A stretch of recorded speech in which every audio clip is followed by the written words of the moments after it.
검찰이 위례 대장동 개발 특혜와 성남FC 후원금 의혹과 관련해서 민주당 이재명 대표를 오늘 불구속 기소할 방침입니다. 재작년 9월 대장동 개발 의혹에 대한 검찰 수사가 시작된 지 1년 6개월여 만인데요. 네, 이렇게 이 대표의 기소로 인해 민주당의 당원 80조 논란도 다시 격화되고 있습니다. 관련 내용들 김용남 전 국민의힘 의원, 장현주 더불어민주당 법률위원회 부위원장과 함께 말씀 나눠보겠습니다. 어서 오십시오. 네, 안녕하세요. 예, 안녕하십니까. 검찰이 수사를 개시한 지 1년 반 만입니다. 이재명 대표를 오늘 불구속 기소할 방침입니다. 이런 이야기들 많이 했었지만요.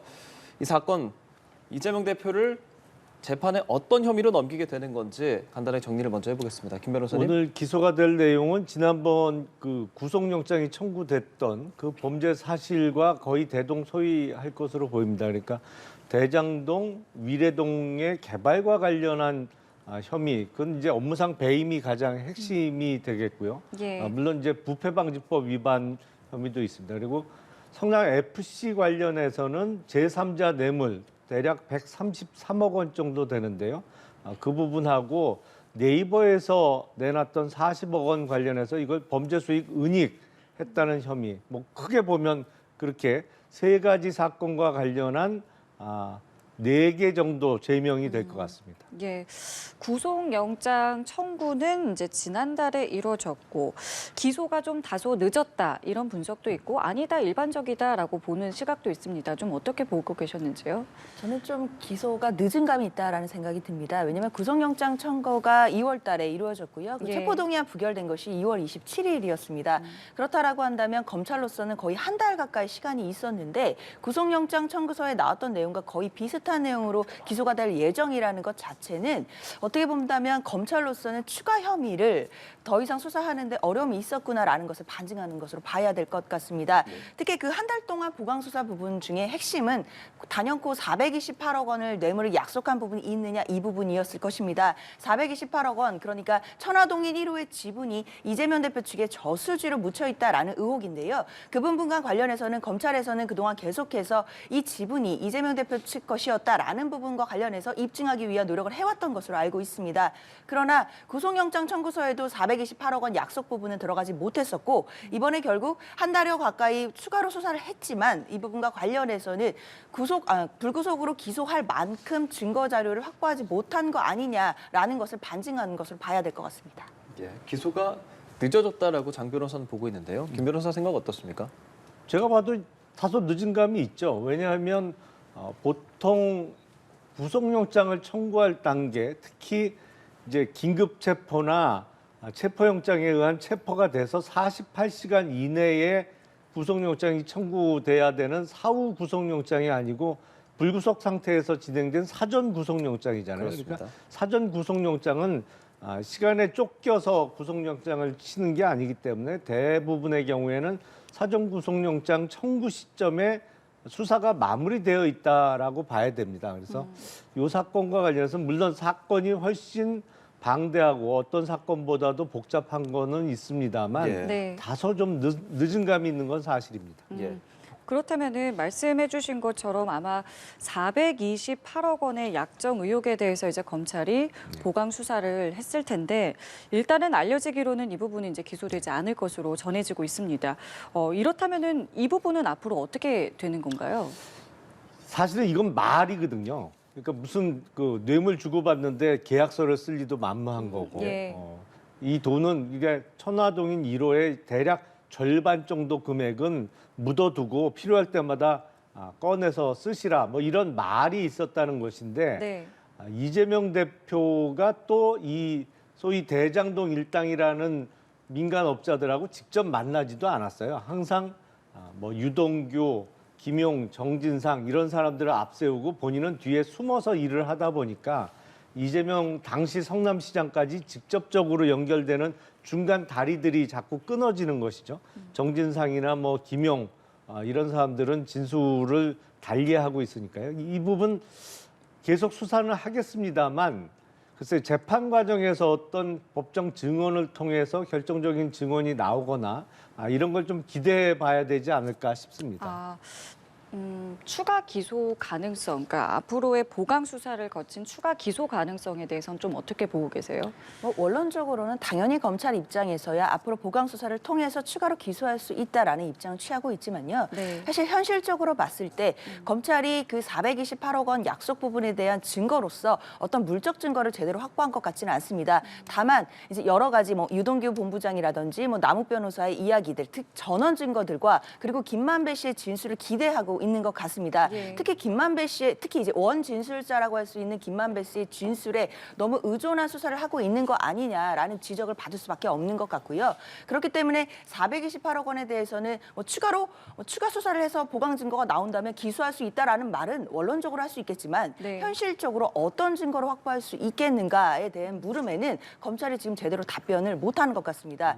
그런데 이 428억 원 약속 혐의 이 부분이 중요한 이유는 단순히 뇌물을 주고받았다 이런 것을 넘어서서요. 이 배임 행위의 어떤 동기 부분으로 작용할 수 있기 때문입니다. 왜냐하면 지금 이재명 대표의 가장 큰 혐의 중에 하나가 대장동과 관련된 배임 혐의인데요. 결국 대장동 그 민간업자들과 유착해서 그 민간업자들에게 4,895억 원이라는 엄청난 이익을 몰아주고 성남시에는 손해를 끼쳤다 이런 혐의인데 네. 이재명 대표 입장에서는 그것이 아니라 적극적인 행정을 했다라는 입장입니다. 네네. 그럼 과연 적극 행정이냐 아니면 정말 배임의 고의를 가진 범죄 행위였냐라는 부분들을 주관적 고의를 입증을 해내야 될 텐데요. 이 부분과 관련해서 일반적으로 배임의 혐의를 입증할 때는 예. 배임 혐의자가 무슨 동기로 그렇게 했는지가 굉장히 중요합니다.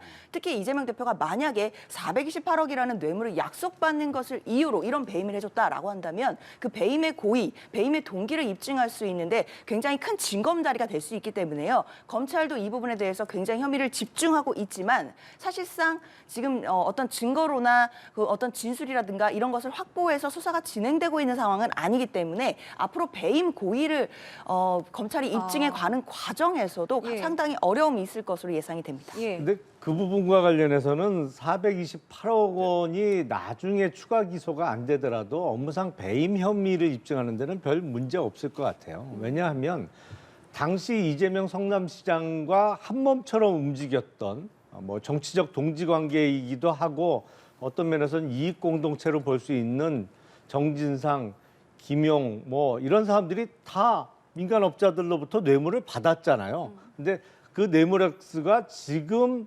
밝혀진 뭐 8억, 5억 이 부분이야 아니면 그거보다 뭐 수백 배 더 많은 428억 원이 직접 이재명 당시 성남시장에게 건너가기로 한 것이냐 이 부분이 다투어질 뿐인데 네. 예. 업무상 배임과 관련해서는 동기는 충분히 있죠. 이미 뭐 몇억 원씩은 계속 갖다가 썼거든요. 그리고 그 과정, 결제 과정에서의 성남도시개발공사 직원들의 진술이나 이런 것을 볼 때 뭐 428억 원이 나중에 추가 기소가 안 된다고 해서 업무상 배임 자체가 흔들릴 가능성은 적어 보입니다. 예, 그 428억 원이 천화동인 1호 지분의 일부고 그걸 김만배 씨로부터 받기로 했었다라는 부분인데 김만배 씨가 사실 재구속이 되면서도 어떤 입장을 바꾸고 있지는 않고 있거든요. 김만배 입에 집중이 되는 상황인데 말을 바꾸지 않고 있는 현재 상황 그 이유는 뭐라고 보고 계세요?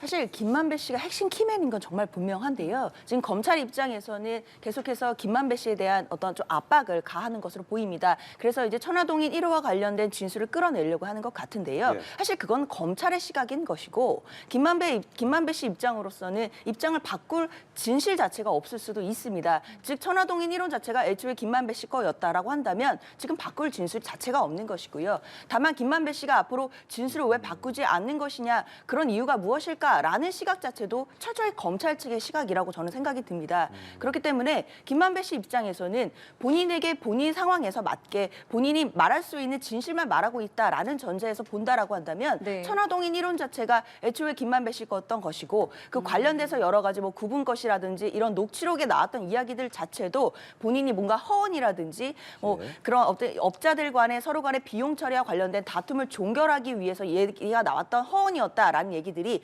곽상도 씨의 그 곽상도 전 의원의 뇌물 사건에서도 일정 부분 인정된 부분들이 있었기 때문에요. 예. 과연 김만배 씨가 앞으로도 계속 이런 진술을 이어갈지는 눈여겨봐야겠지만 검찰로서는 사실상 428억 원 뇌물 약속 부분에 대해서 수사를 더 이상 진척시킬 만한 결정적인 증거는 지금 없는 상태라고 봐야 될 것 같습니다. 그러니까 김만배 씨가 입을 열지 않는다라는 것은 이제 검찰 측의 시선이라는 말씀이신데요. 좀 어떻게 좀 생각하시는지요?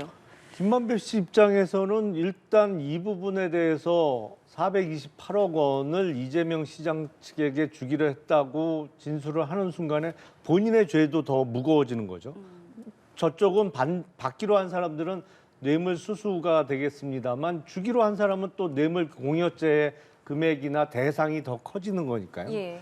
그것보다도 더욱 중요한 것은 이게 자칫 잘못하면 대장동 사업으로 인해서 얻은 이익 대략 한 8천억 원 정도 됩니다만 이 어마어마한 이득이 전체가 범죄 수익으로 우율될 가능성도 있거든요. 그러니까 처음부터 사업 계획 초기부터 이재명 성남시장 측과 공모하여 이렇게 업무상 배임이나 뇌물을 수백억 원의 뇌물을 주기로 한 거로 기소되고 그 재판 결과가 확정되는 순간에 사실은 어떤 측면에서는 8천억 전체가 범죄 수익이라고 볼 여지도 있습니다. 그러다 보니까 그 리스크를 떠안기가 싫은 것이죠. 어쨌든 지금 앞으로 뭐 몇 년 동안은 수감 생활을 할 가능성이 커졌습니다만 돈은 지켜야 될 거 아니에요. 돈의 일부라도 지켜야겠죠. 김만배 씨 입장에서는.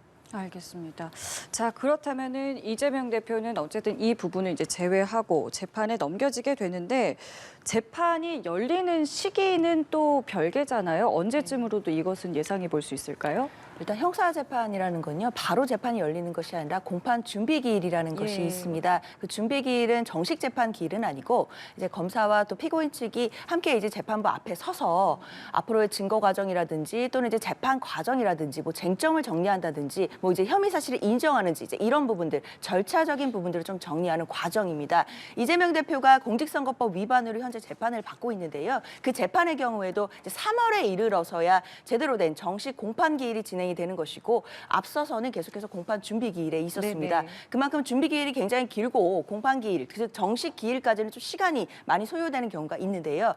아무래도 이번 사건 경우에도 오늘 불구속으로 기소가 된다고 하더라도 사건의 혐의 자체가 굉장히 복잡하고 액수도 굉장히 큰 사건이기 때문에 앞으로 이제 공판 준비 기일을 여러 차례 거치고 그리고 검찰과 어떤 입증이라든지 그리고 앞으로 변론 계획과 관련된 부분들을 정리할 가능성이 높습니다.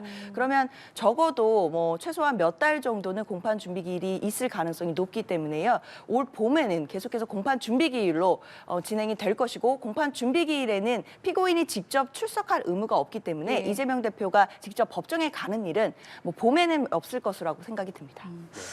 사건이 워낙 방대하다 보니까 말씀하신 것처럼 공판 준비 기일 역시 뭐 길어질 수밖에 없는 상황인 거죠.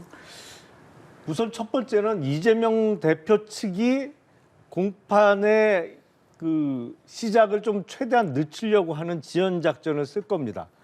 준비기일을 여러 차례 또 띄엄띄엄 잡으면서 대장동 사건과 관련한 첫 공판 기일을 되도록이면 뒤로 늦추려고 할 거고요.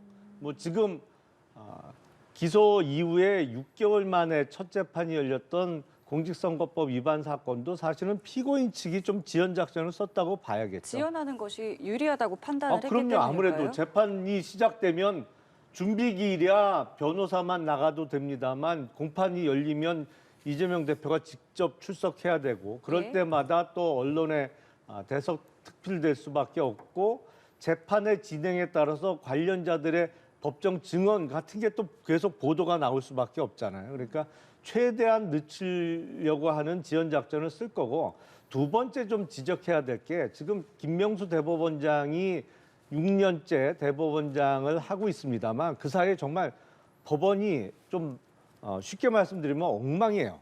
법원 행정 자체가 엉망입니다. 공직선거법 위반 경우에 대법원에 자체적으로 정해놓은 규칙상 신급별로 2달 안에 끝내도록 예. 되어 있습니다. 물론 권고사항 아니에요? 법원에서 훈식 규정이다. 이거 안 지켜도 뭐 예. 법의 위반은 아니다라고 그렇죠. 자의적으로 편의적으로 해석해서 운영하고 있습니다만 그래도 어느 정도는 지켜야죠. 근데 공직선거법 위반뿐만 아니라 일반 재판 사건의 지연 그리고 사건 처리 제대로 안 하고 인사이동에 그냥 사건 놓고 떠나는 판사들이 많이 늘어나고 사실은 지난 6년 동안 법원 행정의 어떤 질서 같은 게 많이 무너진 것도 사실입니다. 그래서 이런 게 복합적으로 작용해서 여러 사건이 지연돼서 처리되고 있고 이재명 대표 관련해서 아무리 피고인 측이 지연 작전을 쓰더라도 그거 어느 선에서는 좀 끊어줘야 되거든요. 그래서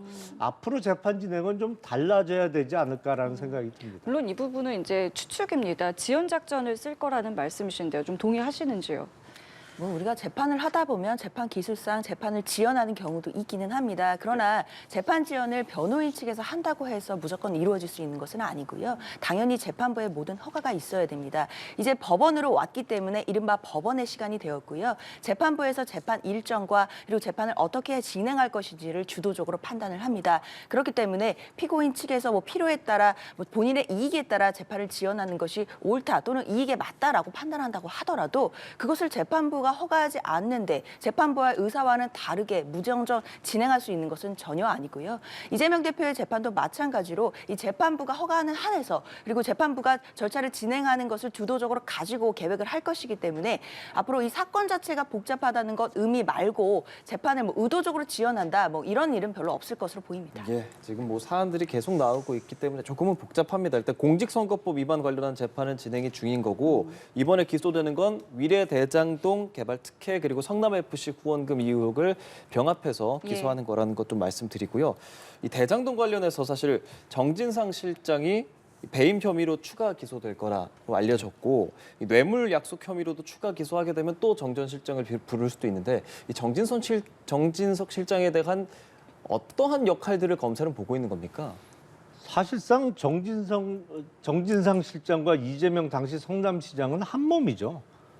사건 처리부터 시작해서 일반 행정을 다루는 데 있어서도 많은 경우에 당시 이재명 성남시장은 정진상 실장의 전결로 처리하는 경우가 많았거든요. 그리고 정진상 실장을 통해서만 보고받는 경우도 많았다고 알려져 있습니다. 그러니까 정진상 실장이 하는 행위, 특히 행정과 관련해서는 그게 바로 당시 이재명 성남시장의 행정 처리라고 봐도 무방할 정도로 두 사람은 밀접하게 관련돼 있고 사실상 한 몸처럼 움직였기 때문에 이재명 대표에 대한 기소 부분은 대부분 정진상 실장이 포함되지 않기가 어렵습니다.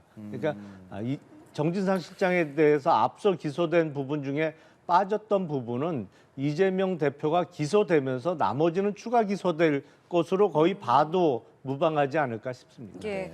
자, 이렇게 이 대표를 기소하게 된 뒤에는 이제 정진상 전 실장도 추가 기소가 되고 또 지금 진행 중인 재판도 있습니다. 김용 전 부원장의 재판도 진행 중인 상황인데 지금 이제 관련해서 나오는 이 재판들에서 나오는 부분들이 앞으로 있을 재판에서 영향이 좀 어느 정도 있겠다고 보시는지요?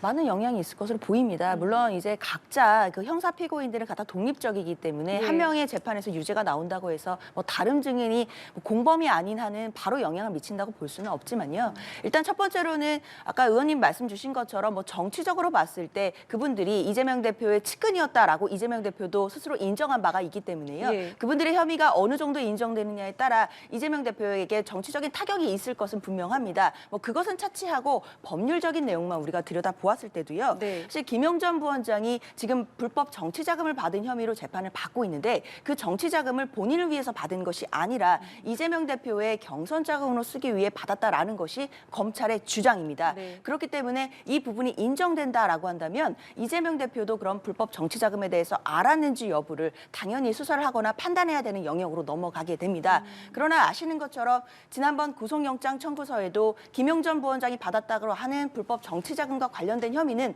이재명 대표에게 묻지 못했습니다. 예, 예. 그리고 오늘 기소될 것으로 예상이 되지만 그 공소장에도 김용 전 부원장이 받았다라고 하는 정치 자금과 관련된 혐의는 이재명 대표에게 담기지 않을 것으로 보입니다. 네. 그렇다라고 한다면 김용 전 부원장에 대한 재판이 지금 상당 부분 진행되고 있지만 그 재판에서도 김용 전 부원장은 정치 자금 받은 혐의를 완강히 부인하고 있고 지금 김용 전 부원장도 인정하지 않고 있는 측면에서 이재명 대표가 그 상황을 알았거나 뭐 용인했거나 이런 부분까지 지금 수사가 이루어지거나 한 단계는 전혀 아닌 것으로 봐야 되기 때문에요. 일단 김용 전 부원장 재판에서 이 과정, 즉 김용 부원장이 이 정치 자금과 관련된 혐의를 인정될 수 있을 것인지 아니면 무죄가 나올 것인지 이거에 따라 이재명 대표의 수사 방향도 앞으로 결정될 것으로 예상이 됩니다. 예. 김용 전 부원장의 그 공판 증인으로 출석하면서 몇몇 다른 이야기들이 좀 나오고 있는 부분도 여쭤보고 싶거든요. 그러니까 정민용 변호사가 유동규에게 줬는데 1억을 줬는데 이게 김용 부원장이 다녀간 뒤에 그게 사라졌다.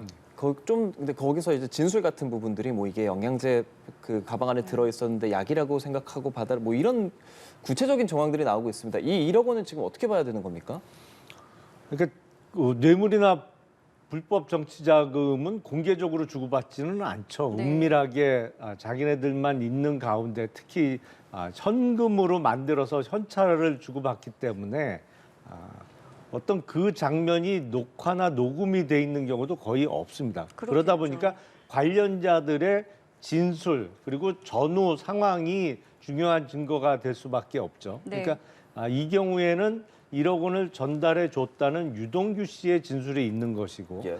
그거를 전후 관련해서 유동규에게 준 그 약봉지에 담겨 있던 것이 김용 전 부원장이 다녀간 이후에 없어졌다라는 정민용 변호사의 목격자 진술이 있는 것입니다. 예, 예. 물론 받은 김용 전 부원장은 부인은 하고 있습니다만 대부분의 뇌물이나 불법 정치자금 사건은 줬다는 사람의 진술이 가장 결정적인 증거가 되는 경우가 대부분이고요. 또 목격자가 있으면 그 줬다는 뇌물 공여자의 진술을 충분히 보강할 수 있는 증거가 되기 때문에 물론 재판부에서 어떤 증거 판단을 내릴지는 두고 봐야 되겠습니다만 네. 아마도 김용 전 부원장은 끝까지 받은 사실을 부인할 것이고요. 그 가운데 누구 말을 더 신뢰할 것이냐 그건 재판부의 판단의 몫이 되겠죠. 그러니까 말씀하신 것처럼 김 전 부원장 측은 지금 이 신빙성을 좀 문제 삼고 있는 것인데 이 증언이 그러니까 진술이 신빙성을 갖기까지 그 신빙성의 여부를 판단하는 그 판가름하는 기준은 어떤 거가 되겠습니까? 일단 일반적으로 진술이 신빙성이 있다라고 판단하려면 예. 진술이 구체적이냐라는 것도 보고 진술이 얼마나 일관적이냐 이 두 가지를 함께 봅니다. 예. 그런데 유동규 전 본부장의 그동안 이제 진술 같은 경우에는 굉장히 구체적인 이야기들이 많습니다. 그런데 과연 일관되냐 이제 이 부분을 재판부가 좀 따져 볼 것 같고요. 그런데 지금 이제 최근에 문제되고 있는 것은 이제 정민용 변호사가 이제 재판 과정에서 증인으로 나와서 당시에 이제 김용 전 부원장이 사무실에 왔다 간 네. 후에 1억 원이 담긴 쇼핑백이 없어졌기 때문에 김용 전 부원장이 가져간 것으로 생각했다 뭐 이런 증언입니다. 네, 그렇기 맞습니다. 때문에 그 굉장히 좀 파장이 커지고 있는데요. 예. 그 증언들의 전체 내용들을 다 들여다보면 좀 반쪽짜리다라는 느낌도 있습니다. 왜냐하면 정민용 변호사가 당시에 그 사무실 옆에 이제 흡연실에 있었다라고 하는데요. 그 김용 부원장이 그 유동규 본부장의 사무실에 들어왔다 나가면서는 블라인드가 가려져 있었기 때문에 하반신만 봤다라고 예. 얘기를 하고 있습니다. 그런데 당시에 그 1억 원을 받아 나갈 때는 유동규 전 본부장이 앞선 재판 기일에서 얘기했던 부분은 옆구리에 끼고 나갔고 뭐 외투로 덮고 나가서 불룩하게 나왔다 뭐 이런 부분이 문제됐던 그 1억 원입니다. 예. 그렇다라고 한다면 상반신을 봤어야만 김용 전 부원장이 돈을 가지고 나갔는지를 확실히 본 목격자라고 할 수 있을 텐데요. 지금 하반신만 봤고 얼굴을 보지 못했기 때문에 과연 그 사무실을 들어갔다 나간 사람이 김용 부원장이 맞는 것인지 그리고 김용 부원장이 맞다고 하더라도 상반신 옆구리에 과연 그 돈을 끼고 나갔는지를 본 적이 없는 것입니다. 그렇다고 한다면 정민용 변호사가 1억 원을 유동규 전 본부장에게 준 것까지는 확실히 경험한 사실이지만 그 후에 김용 부원장이 그 돈을 받아갖고 나갔는지 아닌지는 본인의 추측에 불과할 뿐이지 직접 경험하고 목격했다라고 보긴 어렵기 때문에요. 저런 증언 하나하나가 재판부가 결국은 판단하겠지만 아직까지는 결정적으로 김용 부원장이 받지 않았다라는 얘기를 뒤집을 만한 증거가 나왔다라고 보기 보긴 어려운 것 같습니다. 구체성, 일관성, 신빙성에 대한 문제를 제기하는 것 같은데요. 김 변호사께서는 그러니까 이렇게 말하는 부분들이 일단 뭐 생각해 볼 수 있는 충분한 여지들이 많거든요. 어떻게 시각을 갖느냐에 따라서 이 부분들을 좀 시청자들도 그렇고 보기에 되게 다양한 시각이 좀 생길 수 있을 것 같아서요. 근데 전후 사정을 따져봐야겠죠. 왜냐하면 그 상식적으로 보면 만약에 공무원이 자기 관내에서 어떤 사업을 하는 민간업자하고 만나서 밥 한 끼를 얻어 먹었다. 일반 공무원들 같으면 그 징계감이죠. 근데 이 사람들은 뭐 수백 번을 만났거든요. 연락도 수시로 주고 받았고 또 그리고 사업이 어떻게 인허가가 어떻게 진행될지도 민간업자들이 바로바로 다 알았고 어떤 경우에는 민간업자들이 이렇게 진행하자고 제안한 내용대로 성남시에서 사업 계획을 짰습니다. 그러니까 완전히 한법처럼 유착되어 있는 것은 부인하기 어려울 것 같아요. 근데 그러면 정민영 변호사가 돈가방을 들고 나가는 거, 돈가방을 직접 목격하지 못해서 그럼 증거 가치가 없느냐? 그건 아니거든요. 대부분의 뇌물 사건은 줬다는 사람의 진술이 가장 강력한 증거가 됩니다. 그리고 그 부분을 보강할 수 있는 증거가 대부분 없는 경우가 많습니다만 그럼에도 불구하고 그러면 뇌물 사건이 다 무죄가 선고되느냐? 그건 아니거든요. 네. 그래서 전후 사정을 따져볼 때 재판부에서 어느 쪽 말이 한쪽은 뭐 완강히 안 받았다고는 하고 있습니다만 어느 쪽 말이 좀 보다 다른 증거들과 당시 상황에 부합하느냐는 판단의 문제가 남겠죠. 그런데 이 경우는 뭐 하반신만 봤기 때문에 유죄 선고가 어렵다 이렇게 판단하기는 어려운 사건은 아닌가 싶습니다. 예. 자, 그리고 이재명 대표와 이제 관련해서 쌍방울 수사도 진행이 되고 있습니다. 일단 검찰이 이화영 전 경기도 평화부지사를 대북송금 공범으로 추가 기소를 하기도 했고요. 네. 이것이 이제 앞으로 또 이재명 대표와 어떤 연관성이 있는지 역시도 저희가 주목해 봐야 하는 상황인데 이 와중에 이재명 대표가 이제 자신의 SNS에 쌍방울 그룹의 뇌물 혐의 재판 자료의 일부를 이제 게시를 했습니다. 물론 지금은 좀 삭제한 상황이긴 합니다만은 이것이 이제 재판에서 검찰이 좀 문제 제기를 했고 재판부에서도 문제가 있다라고 이야기를 했습니다. 일단 지금의 이 상황을 좀 어떻게 보셨는지요? 일단 그 재판 중에 이제 재판 당사자가 아닌 사람이 그 재판 자료들을 가지고 직접 SNS에 올린 걸 가지고는 검찰에서 문제 제기를 할 만한 상황인 것 같고요. 예. 그리고 재판부에서도 뭐 부적절하다라고 판단했으니까 그 재판부의 입장을 존중해야 될 것 같습니다. 당연히 재판을 진행하고 있는 재판부 입장에서 그 자신들의 그 재판 중의 자료들이 외부로 유출이 되거나 언론에 직접 공개가 된다든지 또는 SNS를 통해 직접 전체가 다 공개되는 것 자체는 당연히 재판 과정에서 불편할 수 있는 부분이기 때문에요. 네. 이런 과정들은 재판부나 검찰의 입장을 존중해줘야 될 것 같습니다. 다만 이재명 대표로서는 이제 소위 이제 이른바 본인에 대한 가짜 뉴스가 생성되는 과정들을 좀 알려주고 싶다 이제 이런 취지였던 것 같습니다. 원문은 그렇지 않은데 이게 보도가 나가거나 또는 이제 구전이 와전이 되면서 좀 자신에게 불리한 내용으로 가짜 뉴스나 그 거짓된 내용들이 중간에 들어가게 되는 부분에 대해서 좀 억울함을 토로하는 그런 과정이었다라고 보이는데요. 뭐 그렇다 하더라도 일단 재판부가 자제를 요청한 것으로 보이니까 앞으로는 이런 일이 없을 것으로 예상이 됩니다. 예, 조금 전에 저희가 자막으로도 보여드렸습니다만은 이재명 대표는 오늘 뭐 이제 기소와 관련해서 검찰이 기소를 정해놓고 정치적으로 활용을 한다. 모든 진실은 이제 법정에서 가려질 것이다라고 언급을 했고 꾸준히 이러한 이제 어떤 입장을 줄곧 이제 말해오고 있었는데 이 와중에 이제 자신의 SNS에 이제 현재 진행 중인 이제 관련 서류를 노출해서 이제 문제가 된 거였습니다. 일단 이 부분이 법적으로 문제가 되지는 않겠는지 이 부분도 좀 여쭤보겠습니다. 일단 그 자료를 어떻게 입수했는지를 좀 따져볼 수 있겠죠. 왜냐하면 아마도 이화영 전 부지사의 변호인을 통해서 입수했을 가능성이 제일 높아 보입니다. 근데 그거 자체가 변호사로서는 해서는 안 될 일이고요. 그리고 이재명 대표 측이 지금 공경에 좀 처하다 보니까 정상적인 판단 능력이 좀 약화된 것이 아닌가 싶어요.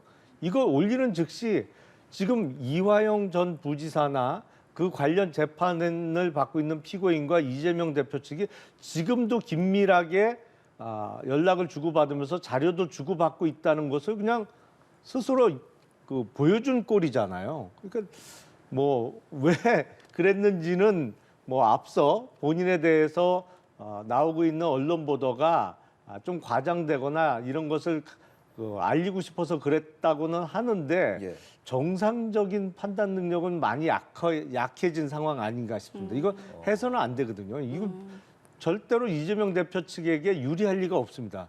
이렇게 본인 사건도 아닌 다른 피고인과 관련된 재판 자료를 이렇게 은밀히 주고받으면서 계속 협력하고 재판을 준비하고 있다는 것을 스스로 입증한 꼴이 되기 때문에 네. 글쎄요. 앞으로는 좀 이번에는 분명히 실수한 것 같습니다. 일단 삭제를 한 상황이고요. 네, 예, 알겠습니다. 예. 이렇게 이재명 당대표 기소가 임박하면서 민주당 사실 당원 80조 관련한 이야기들 연일 나오고 있거든요. 당원 80조 어떤 것인지에 대해서 일단 시청자분들께 좀 말씀해 주시고 논란이 되는 이유까지 좀 생각해서 얘기해 주실까요?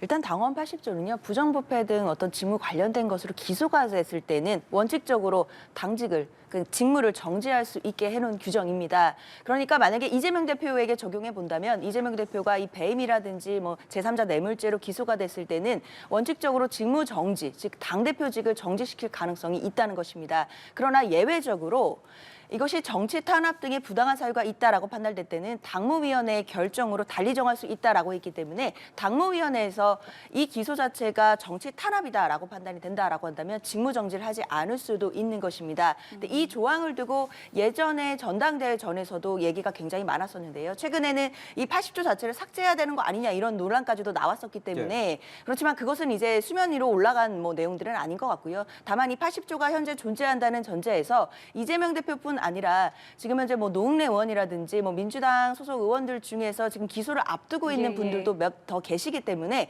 단순히 이재명 대표만을 위한 것이 아니라 이 당원 80조를 지금 야당이 된 입장에서 어떻게 풀어나가야 될지에 대해서는 당 내에서 논란이 있는 것만은 사실입니다. 그러니까 당에 계시니까 너무 정치적인 얘기 말고 그래도 사실 당 안에서의 논의되는 바들은 이제 어떤 식으로 흘러가고 있습니까?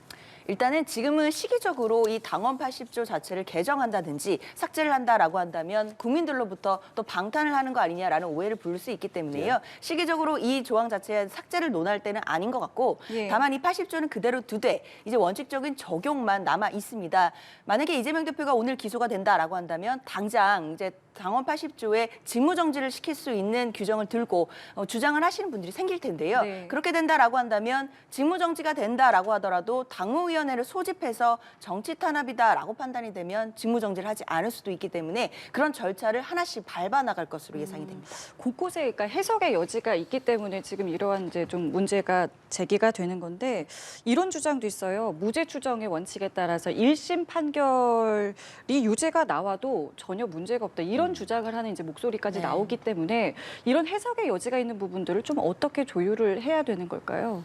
사실 법률적인 시각에서만 본다면 당연히 우리나라는 헌법상 무죄 추정 원칙이 있기 때문에요.